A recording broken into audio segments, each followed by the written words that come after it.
Hey, church, we're going to be reading in Hebrews chapter 3 once again, starting in verse 15 for today's devotional. Remember what it says. Today, when you hear his voice, don't harden your hearts as Israel did when they rebelled. And who was it who rebelled against God?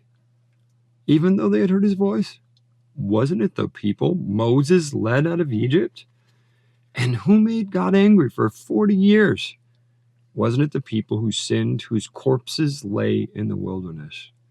And to whom was God speaking when he took an oath that they would never enter his rest? Wasn't it the people who disobeyed him? So we see that because of their unbelief, they were not able to enter his rest. Church, I want us to understand this as we look at that and the message that we hear. You hear a lot about obedience from me. And if you listen to the context of Hebrews 3 right here, it says those who did not make it in were those who disobeyed, right? But let's look at also what that references in verse 19.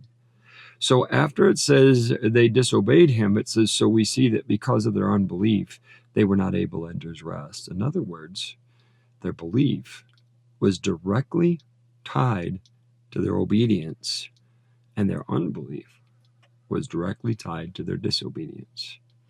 Therefore, church, if we truly believe, we obey.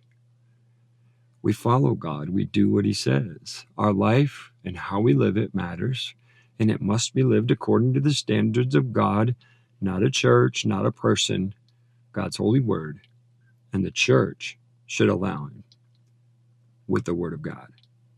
Therefore, the theology of a church shouldn't be nothing more or nothing less than what God teaches in his word, and our lives should align accordingly.